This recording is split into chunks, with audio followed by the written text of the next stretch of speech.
어느 이른 봄날 백화점 지갑 코너 앞에 서울 부부하고 경상도 부부가 서 있었습니다.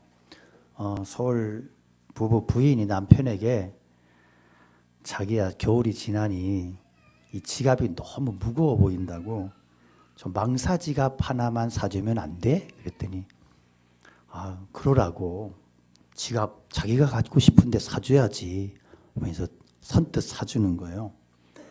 이 모습을 부럽게 쳐다보던 경상도 아내가 용기를 냈어요. 지도 얘 이 겨울 지갑 무거운데 망사 지갑 하나만 사줘 있어 얘? 그랬더니 경상도 남편이 이렇게 쳐다보더니 와 돈이 덥다 카드나?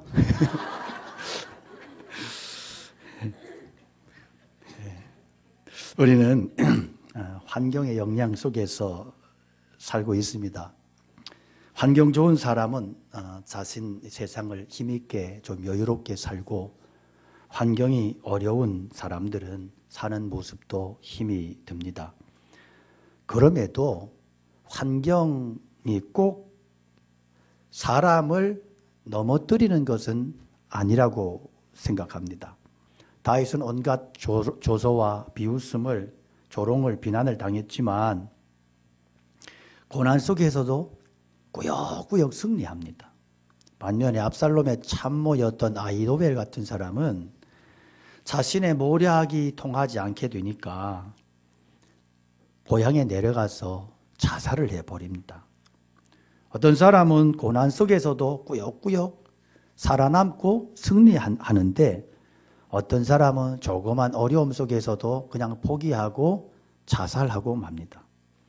그래서 사람은 환경 때문에 망하고 흥하는 것 같지만 그런 환경과 전혀 상관없이 몰락도 하고 승리도 하는 겁니다. 우리 현대인들의 약점 중에 하나가 너무 쓸데없는 고민이 많다. 너무 쓸데없는 이론을 많이 알고 있어요. 그러다 보니까 정작 부딪혀야 되고 이겨내야 되는 문제들 앞에서 이런 핑계 저런 핑계 이런 이론 저런 이론 되면서 다 그냥 스스로 계름을 합리화시키고 정당화시키고 핑계 대면서 어떤 엄두도 못 내고 절망하고 좌절에 빠집니다. 현실을 직시할 수 있는 용기도 없고 그러다 보니까 허구한 날 맨날 신세 타령이나 하고 뭐 부모 원망이나 하고 이러면서 세워라 내워라 다 보내는 거예요. 여러분 쉬운 길을 어렵게 가는 사람이 있고요. 어려운 길을 정말 쉽게 가는 인생이 있더란 말이에요. 어떤 사람이 어려운 길을 쉽게 가느냐. 환경에 상관없이 정말 그 어떤 상황 속에서도 하나님 똑바로 쳐다보고 가면 그 인생이 꾸역꾸역 승리하더라는 거예요. 이겨내는 인생을 살더라는 겁니다. 광야의 삶 참 어렵고 고통스러운 삶이죠. 그러나 이스라엘 백성들이 광야 지날 때 광야가 이스라엘을 망하게 할 수 없었어요. 저는 새해에 우리 광복교회 모든 성도들이 걸어가야 되는 길이 광야라고 생각을 합니다. 우리 뭐 새해라 그러지만 여러분 뭐 해가 바뀌었다고 뭐 환경이 덩달아 바뀝니까? 새해가 되니까 내가 자고 일어났더니 15평짜리 사글세방이 50평 맨션돼 있어요? 그런 일 없단 말이에요. 새해가 되니까 어떤 사람이 딱 찾아오더니 막 1억짜리 수표를 딱 내놓으면서 새해의 선물입니다. 이런 일 안 일어나요. 여전히 말로만 새해지 환경 그대로 속썩이는 자식놈 그대로 술 먹는 남편 그대로 술 먹고 아무것도 안 바뀌더란 말이에요. 환경은 여전히 그래서 올 한 해도 뭐 이렇게 별로 희망이 안 보이는 환경일 수 있어요. 어렵고 힘든 어려운 길일 거예요. 그러나 광야의 어려움이 우리의 축복을 빼앗지 못하도록 하나님 바라보고 말씀 붙들고 하나님 똑바로 쳐다보고 믿음으로 그렇게 승리의 길을 걸어가는 한 해가 될 수 있기를 축복합니다. 광야에서 이스라엘 백성들이 실족치 아니하고 축복을 유지할 수 있었던 가장 큰 이유는 그들에게 불기둥 구름기둥의 은혜가 함께했기 때문이라는 거예요. 험악한 광야길 간다 할지라도 하나님께서 함께 하시는 구름과 불기둥의 은혜가 동행한다면 여러분 오늘 올 한 해도 하나님의 능력 안에서 은혜 안에서 분명히 승리할 줄로 믿습니다. 이 구름기둥, 불기둥의 축복에는 세 가지 의미가 있어요. 첫째는 하나님의 영광의 임재, 두 번째가 하나님의 보호, 그리고 세 번째가 하나님의 인도하심의 축복이에요. 첫째로 이 하나님의 영광스러운 임재의 의미가 불기둥, 구름기둥의 은혜, 그 의미예요.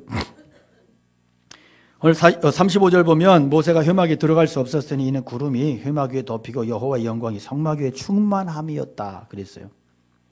그런데 34절 말씀을 보면 개역 성경을 보면 그 후에 이 단어가 빠져 있어요. 우리 지금 번역에는 그 후에가 언제냐? 40절 앞부분 보면 그 후에는 회막이 완성되고 하나님 앞에 성막이 완성되었어. 그래서 이스라엘 백성들이 예배를 통하여 하나님의 감격을, 예배의 감격을 누리고 있을 때 하나님의 영광이 그 가운데 임했다는 거예요. 여러분, 예배 속에는 성도와 교회에게는 하나님의 영광의 광채가 필요합니다. 저는 한국뿐만이 아니라 세계 많은 교회들이 약화되는 이유가 뭘까? 하나님의 영광에 달려있다고 믿습니다. 하나님의 영광이 떠나면 사람들이 힘을 잃어요. 하나님의 영광이 떠나면 예배가 다 졸고 있고, 하나님의 영광이 떠나면 감격이 사라져요. 사람들이 지쳐하고 피곤해하고 힘들고 넘어지고 아무것도 아닌 문제 가지고도 절망하고 쓰러지는 거예요. 이사야 60장 보면 여호와의 영광이 내 위에 임할 때 하나님의 빛이 그를 덮고 그의 삶에 하나님의 빛의 능력이 임한다고 했습니다. 그러므로 우리는 주의 영광의 광채가 우리 인생을 비추도록 내가 영광의 광채 가운데 살아갈 수 있도록 기도하시고, 영광의 광채가 능력이고 보호이고 임재의 상징인 것입니다. 하나님의 임재가 있는 예배가 있으면 하나님의 영광스러움이 임하게 돼 있어요. 하나님의 영광스러움이 임할 때 거기에 치유가 있고 회복이 있고 하나님의 부흥의 역사가 있고 권능과 거룩한 승리가 임하게 될 줄로 믿습니다.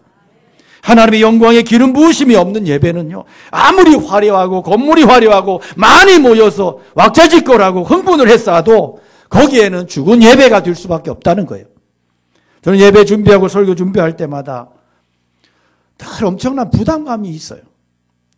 그래서 세상 말로 운명인 것 같아요. 제가 전도사 때는 그런 생각했어요. 중고등학교 선생들이 보면 막 10년, 5년 전, 7년 전에 참고서 들고 너덜너덜한 참고서 들고 와가지고 자기 하고 싶은 얘기 다 하다 나가더라고요. 목사가 되면 전도사 한 10년쯤 지나면 설교는 뭐 문제도 아니겠구나. 그래, 내 잘못 생각을 한 거예요. 이게 막 항상 토요일이 되면, 늘 주말이 되면 늘 부담이 있고, 어떤 때는 정말 입맛이 없고, 그리고 너무 고민하다 보니까 자꾸 체하고 피할 수가 없는 것 같아. 제가 느끼는 부담감은 뭐냐면 정말 하나님께서 기뻐하시는 예배가 돼야 된다는 그 간절함이에요. 제가 하나님 기뻐하시는 말씀을 전하는 메신저가, 설교자가 돼야 된다는 부담감이에요. 제가 함부로 이야기할 수 없잖아요. 하나님 앞에 성도들이 몰려와서 하나님 앞에 예배 드리는데 목사가 설교를 이상하게 하거나 목사가 설교를 엉뚱하게 하면 성도들이 엉뚱한 은혜 받으면 다 망하는데, 그래서 늘 하나님 예배 가운데 말씀 위에 성령의 기름을 부어주시고 예배 가운데 영광의 광채를 비추시고 예배 가운데 임재하여 주옵소서. 그 간절함이 있어요. 그 부담감이 있어요. 그래서 하나님의 영광스러움이 우리에게 임할 때 어떤 일이 일어나느냐? 세상이 깐보지 못해요. 여러분, 오늘날 교회가 많이 욕을 먹고 교회가 많이 무시당해. 왜 그럴까? 결론으로 이야기하면 하나님의 영광이 떠난 거예요. 떠난 결과예요. 그래서 우리에게 하나님의 영광스러움이 임할 때 우리에게 무게감이 생겨요. 존귀함이 생겨요. 함부로 깐보지 못해요. 거룩함이 최고의 성도의 실력이고 능력임을 아시기 바랍니다. 이게 능력이에요. 이게 실력이에요. 실력이 있으면 깐보지 못하잖아요. 제 아들 녀석이 어릴 때 되게 순했어요. 지금도 순한데 참 순해가지고 밖에 나가면 맞는 거예요. 그래서 막 엄마가 막 화가 나니까 야 너도 때려 그랬더니 한 대 때리고 10대 맞고 오는 거예요. 이게 안 돼. 이 주먹으로는 이미 끝나서 승부가 안 돼. 제가 하루는 붙들고 그랬어요. 야, 그놈들 이기는 방법이 있어. 네가 실력을 키우면 걔들이 너를 함부로 못해. 열심히 공부했어요. 지금도 열심히 공부하는. 열심히 공부하고 그래서 학교에서 수익권 안에 전교에서 뭐 이렇게 탑권에 탁 들어가니까 애들이 깜보지 못하는 거예요. 왜? 실력이 있잖아. 여러분, 뭔 실력으로 세상과 승부하실래요? 돈 많이 벌어서? 돈 많이 번들 여러분이 재벌들만큼 벌겠어요? 돈 얘기하지 마시고, 돈은요 불신자들이 훨씬 더 많이 가지고 있어요. 그런 거 가지고 뭐 이렇게 그런 게 우리의 승부의 대상이 아니에요. 우리의 승부의 대상은 거룩함의 능력이. 깜보지 못해요. 성도가 거룩한 길을 걸어가고 성도가 똑바른 믿음을 가지고 하나님 말씀 붙들고 가면, 교회가 하나님의 권능의 능력에 붙들려 있으면 세상이 깜볼 수 없고 세상 사람들이 성도를 깜볼 수 없다는 거예요. 우리가 이 실력을 키워내는 한 해가 될 수 있기를 축원합니다. 오늘날 그리스도인의 권위가 너무 많이 실추되어 있어요. 세상의 교회를 우습게 여깁니다. 왜? 교회가 너무 인본주의, 세속주의를 끌어들였어. 하나님의 영광을 보여주지 못해서 그래요. 교회의 권위는 거룩함에서 나와요. 거룩함의 방법을 성경이 뭐라 그래요? 말씀과 기도로 거룩하여진다. 올해 우리 교회 표어가 뭐예요?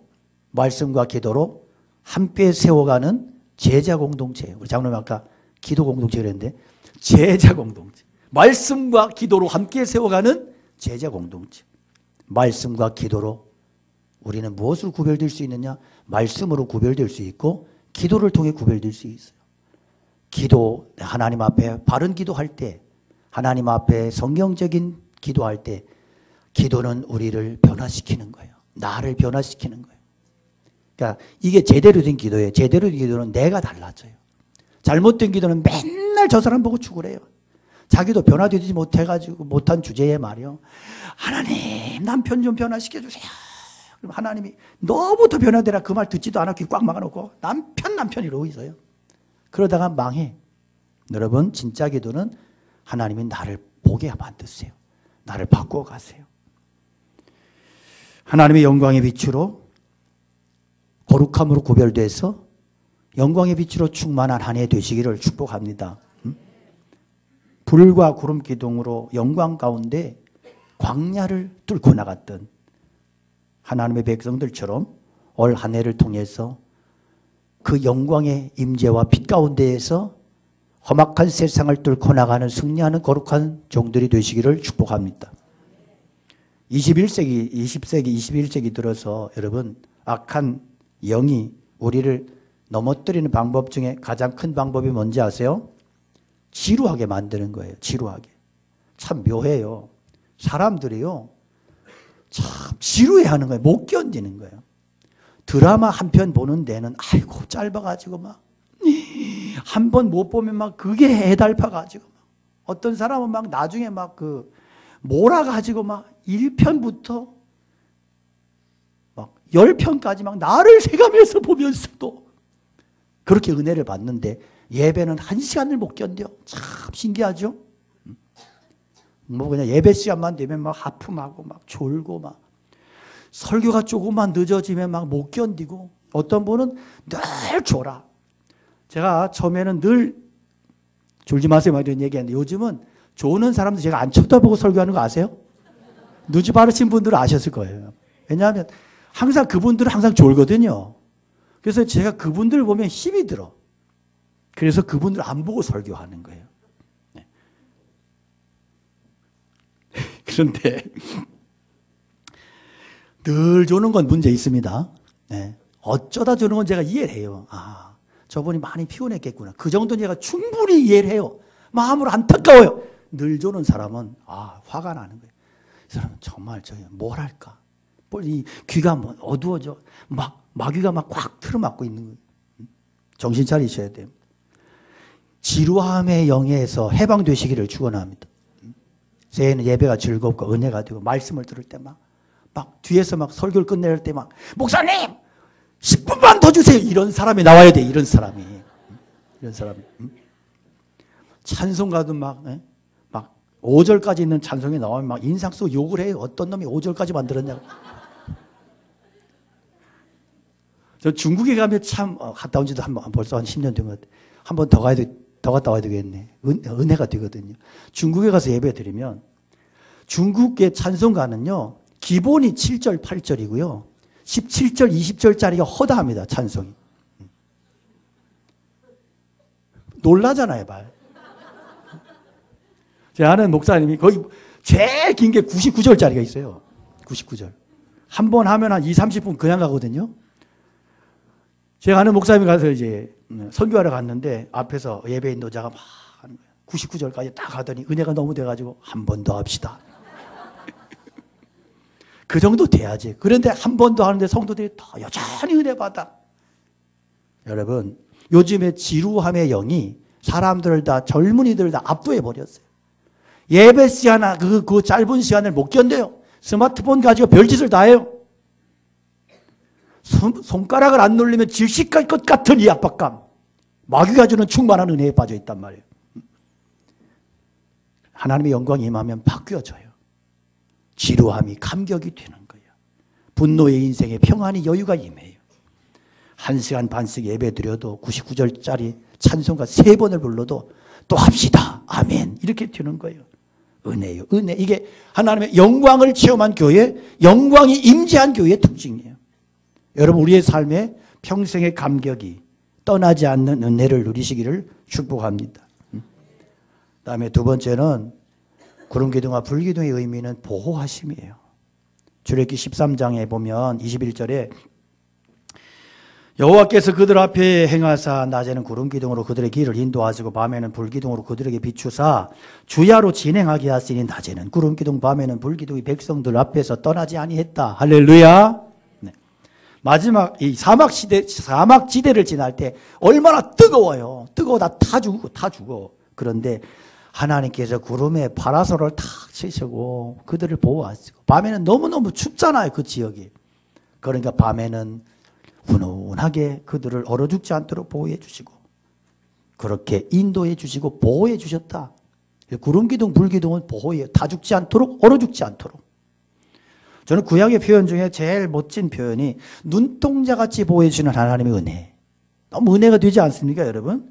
눈동자같이 보호하시는 하나님. 신명기 32장 10절에도 10편에도 많이 나오고요. 자기 눈동자같이 지키셨도다. 하나님의 눈동자같이 지켜주셨대.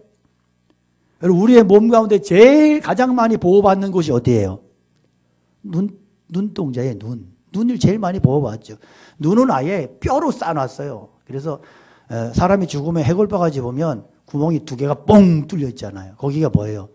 눈의 참호요. 눈의 반공호, 참호. 딱 집어넣고 사방 뼈로 이렇게 탁 쌓아놨어요. 그래서 그렇게 해놓고 앞에도 사타를 기가 막힌 거를 이렇게 탁 해가지고 이건 뇌의 명령을 안 받아. 손은 뇌가 명령해야 돼. 팔 들어. 내려. 이 뇌의 명령을 따라 움직여. 이게 느려 터져. 그런데 눈동자에 만일에 뭐가 모래알이 날아오는데 뇌가 눈 감아 벌써 터졌어요. 그래서 여기는 자동이야. 오토매틱. 저 기가 막히게 만들어 놨어요. 그리고 여러분 눈동자 눈이 막 이렇게 지저분하면 여러분 꺼내서 비누로 씻어서 넣나요? 씻을 필요가 없습니다. 왜? 여기는 자동 세척 기능이 다 돼 있어요. 상수도와 하수도가 있어가지고 다 늘 씻어줘. 그래서 아무리 세수 안 한 사람도 눈동자는 깨끗해요. 하나님께서 우리를 보호하신다 할 때 눈동자같이 보호해 주신대.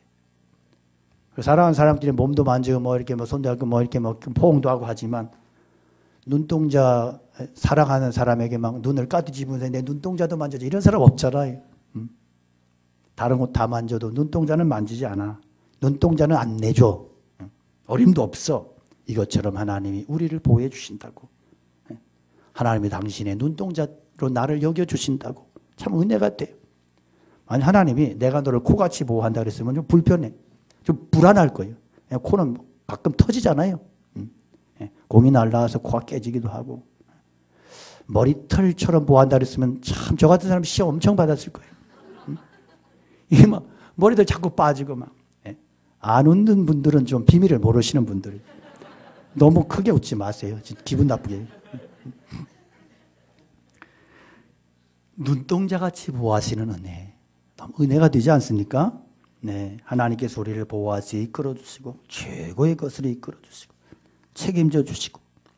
저는 이렇게 지난 한 해를 돌아보면 국가적으로 심각한 경제 위기설이 나돌고 지금도 양극화가 너무 심하고 나라 분위기 좋지 않고 불안하고 참 우리나라 국민들은 참 애국자들이에요. 왜냐하면 나라 걱정을 다 짊어지고들 살거든. 참 분위기도 좋지 않고 뭐 여러 가지 뭐 염려거리 걱정거리 많아. 그런데 세상을 여러분 살아오면서 지금까지 내 생각대로 된 적이 있어요, 이 나라가? 이놈의 나라는 항상 시끄러고 항상 불안해. 내 생각대로 된 적도 없어. 그런데도 여지껏 안 망했어.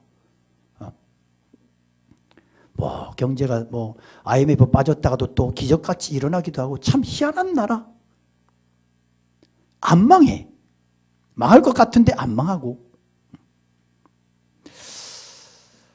저는 이런 상황 속에서 우리가 정말 믿음의 용량을 키웠으면 좋겠다. 하나님 앞에. 제가 존경하는 정말 존경했던 분이 가나안 농군학교 고 김용기 장로님. 제가 참 존경해요. 그분의 외모는 볼품 없어요.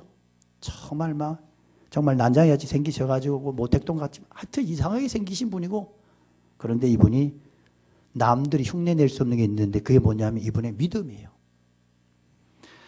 원주 신림동에 가나안 농군학교 있잖아요. 이분이 살아계실 때 개인 기도실이 있어요. 개인 기도실 정면에 뭐라고 써붙였냐면 조국이여 안심하라. 그 조국은 그 조국 아니에요. 대한민국이여 안심하라. 대단한 믿음 있잖아요. 무슨 얘기예요? 왜 안심해요? 내가 기도하니까. 여러분, 이 정도의 믿음을 가졌으면 좋겠다.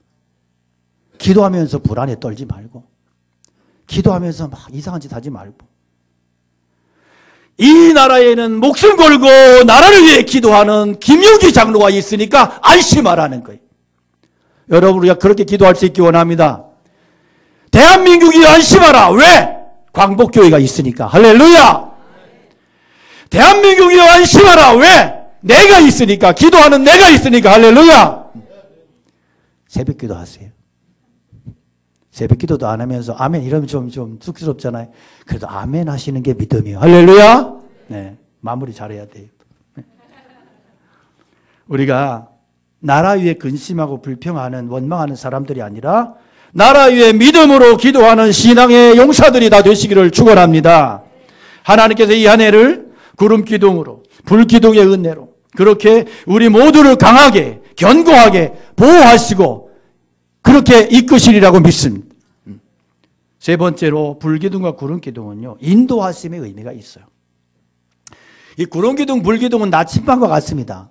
그래서 하나님께서 이렇게 진행을 하면 이스라엘 백성들이 그 방향을 따라 가는 거예요. 멈추면 멈추는 거예요. 명확하게 방향을 제시해요. 여러분, 우리가 인생 방황한다 그러잖아요. 방황. 방황이라고 하는 게 뭐예요? 방황은 열심이 없다는 게 아니에요. 오히려 열심이 많아서 방황할 수 있어요. 방황의 의미는 뭐예요? 목표가 없고 방향이 없다는 거예요. 그게 방황이에요. 저는 여러 차례 경험했어요. 우리 성도들 보면서 목회하면서 열심히 사는 사람 정말 많은데요. 근데 열심만 가지고 인생의 문제 해결되지 않아. 중요한 것은 그 인생에 뭐가 임해야 돼요? 부어지는 은혜가 임해야 돼. 할렐루야. 부어지는 은혜. 그 은혜가 누구에게 임하느냐? 하나님 바라보고 하나님 똑바로 쳐다보고 말씀 붙들고 한 걸음 한 걸음 믿음으로 그렇게 걸어가고 순종하는 자에게 그 은혜가 임한단 말이에요. 저는 2020년뿐만 아니라 우리 평생의 삶에 정말 평생을 살 동안에 정말 예수님 잘 믿기를 축원합니다. 예수님 잘 믿어야 돼요. 교회 나왔다 갔다 하는 인생이 아니라 예수님을 잘 믿어야 돼. 믿음의 사람. 정말로 예수님의 기쁨이 되기를 원하고 내가 믿음으로 주님을 온전히 쫓아가기 원하고 우리의 지도자는 누구밖에 없어요? 하나님밖에 없어. 예수 그리스도가 나의 머리가 되시고 지도자가 되셔. 그래서 주님 쫓아가는 한 해, 열심히 주님을 쫓아가는 한 해 되기 원합니다. 그럼 하나님께서 우리 어떻게 이끄실까? 기도에 응답하심으로 우리의 삶을 인도해 가세요. 여러분, 올 한 해 말씀과 기도로, 특별히 기도를 통해서 인도받는 인생들 되시기를 축복합니다. 우리 인생이 어려움에 처할 때, 고난에 직면할 때, 그럴 때 기도하면 하나님께서 길을 내셔요. 위로 길을 내셔요. 답답한 일을 당해도 낙심하지 않는 것은 위로 난 고속도로가 있기 때문이에요. 우리가 왜 기도 안 할까 보니까 대안이 많은 사람은 기도를 안 해. 카드가 너무 많아. 달랑 하나님 카드 하나만 있어야 되는데 카드가 많아. 오직 주님밖에 없사오니 이래 돼야 되는데 나에게는 카드가 너무 많은 거예요. 삼성카드, LG카드, 카드가 너무 많아. 이 카드, 저 카드 빼가지고 휘두르고 그러니까 기도 안 해. 우리 인생이 그러니까 인도함을 받지를 못해. 그래서 방황하는 거예요. 표대가 잘못되어 있고 방향이 잘못되어 있으니까 방황하는 거예요. 저는 제 인생을 돌아보면서 참 제 인생이 인간적으로 보면 젊을 때 참 소망이 없는 인생을 살았습니다. 제가 그랬잖아요. 청년 인생이 없었다고 저는. 청년 때에도 21살 때 목회를 나갔으니까 청년 인생이 없어 저는. 참 외로웠어요. 외로워서 못 살겠어.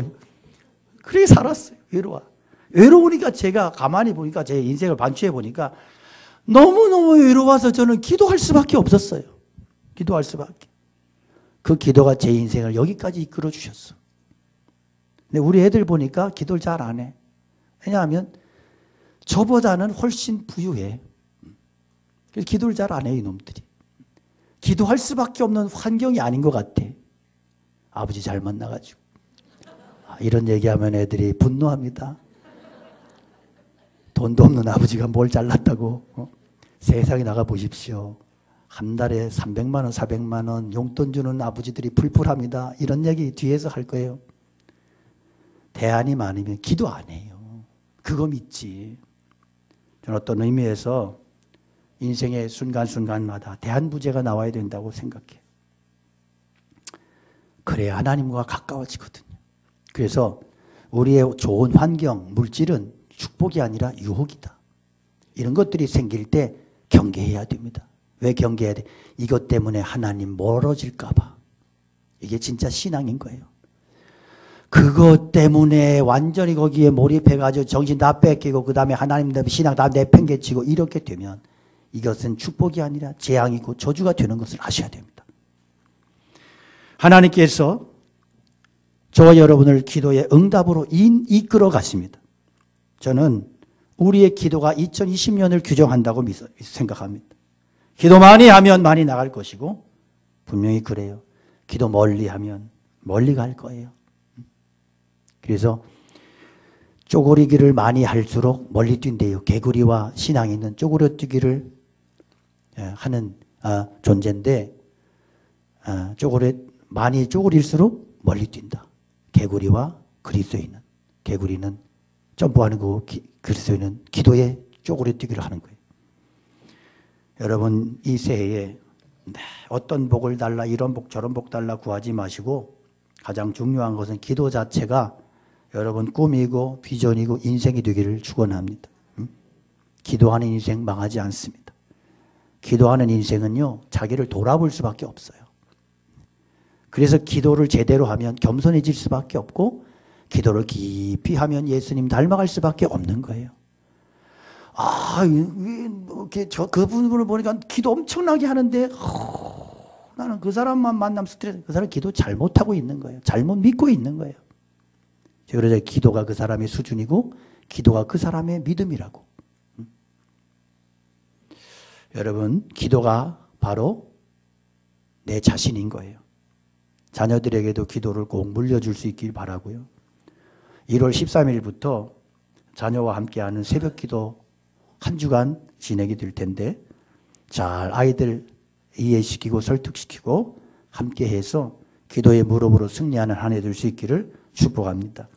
다음에 하나님은 십자가 지는 자의 앞길을 인도해 가신다.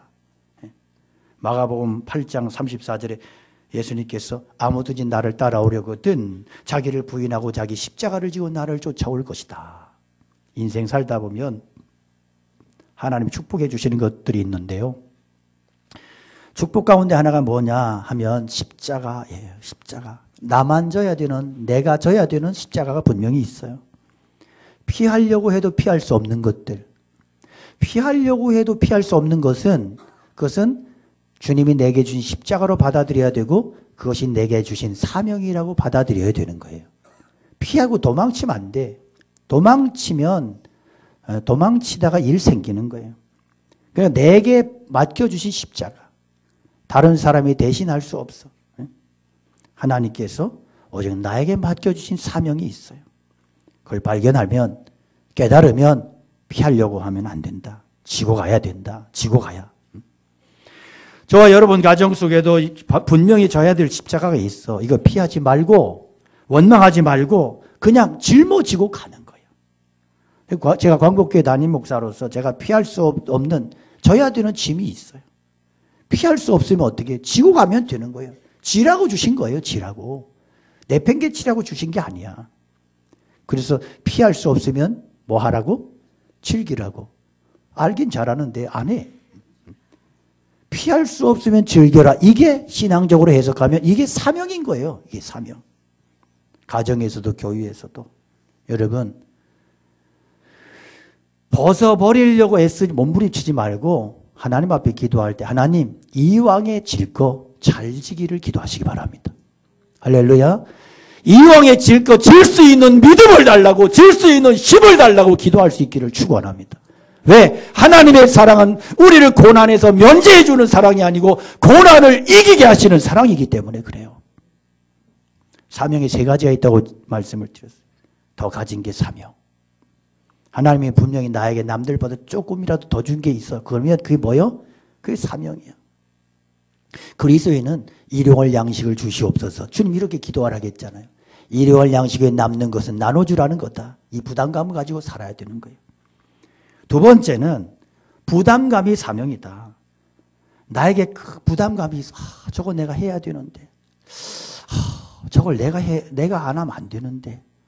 이런 부담감이 있잖아요. 그 맨날 생각만 하지 말고 이건 내가 짊어져야 되는 거예요. 감당해야 되는 거예요. 부담감은 하나님이 나에게 감당하라고 주시는 메시지. 그걸 감당해야 되는 거예요. 교회에서도 그렇고 여러분 가정에서도 그렇고. 그래서 어떡하지? 그것만 보면 부담감이 생겨. 그러면 그건 내가 져야 되는 사명이요. 세 번째는 아픔이 사명이다. 아픔이. 그래서 상처 입은 치유자라는 말이 그 말이요. 아픔이 사명이요. 저는 제가 어릴 때는 참 제 환경이 많이 어렵고 힘들고 이런 것 때문에 제가 많이 참 많이 힘들었어요. 그 때로는 왜 우리 아버지는 돈도 없는데 그렇게 왜 아버지는 돈도 없는데 그렇게 큰 소리를 치실까? 이런 게 너무너무 상처도 되고 그리고 막 이렇게 뭐 밥도 굶고 막 뭐 신학교 다니면서도 막 참 그렇게 살면서 우울증에 빠지기도 하고 막 이러면서 참 그게 참 저는 왜 그 인생의 그 길을 못 펴는 거 있잖아요. 기죽어 살고 막 이런 거 있잖아요. 그런데 돌아보면 저는 그 아픔 때문에 제가 성도들을 이해할 수 있고 성도들을 사랑할 수 있고 성도들과 아픔을 공유할 수 있는 그러한 이 마음이 제 안에 있어요. 제가 뭐 설교할 때는 큰 소리 치지만 제가 강단에서 내려가면 얼마나 제가 얌전하고 얼마나 제가 정말 가슴 따뜻하고 그런지 아시잖아요. 아멘도 하나도 안. 아픔은 사명이에요. 내게 있는 아픔.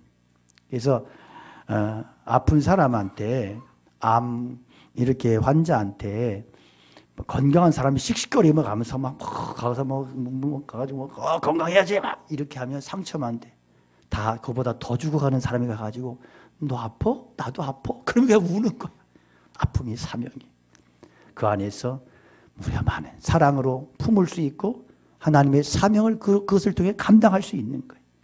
우리 성도들, 여러분 무게 있는 성도들 되시고 정말 존귀한 성도들 되시고 십자가 지는 모습 가지고 민족 앞에 서고 그리고 교회를 사명을 감당하고 많은 영혼들을 주님께로 이끌어내는 은혜가 있기를 축복합니다. 우리 모두가 불기둥 구름기둥으로 승리하는 새해 되기 바라고 하나님의 영광스러움이 떠나지 않는 인생, 하나님의 인도하심과 보호하심의 은혜가 영원토록 함께 하시는 거룩한 인생, 승리하는 인생 살아가시기를 주님의 이름으로 축원합니다.